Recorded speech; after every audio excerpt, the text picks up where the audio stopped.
আমরা সবাই বেলুন মাঠ গেছিলাম, বেড়াতে গেছিলাম। মা, দিদি ভাই, ঠাম্মু, দিন সবাই মিলে খুব মজা হয়েছে।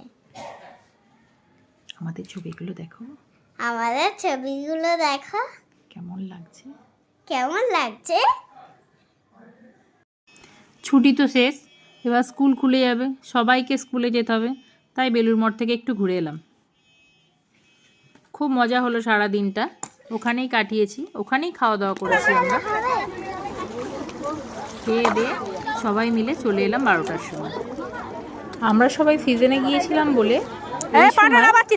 খাওয়া দাওয়াটা ছিল খিচুড়ি, চাটনি আর একটা করে যাই হোক ভালোই খাওয়া দাওয়া করেছিলাম ওখানে। তোমরাও যেতে পারো সবাই, 11টার মধ্যে টিকিট কেটে নিতে হবে।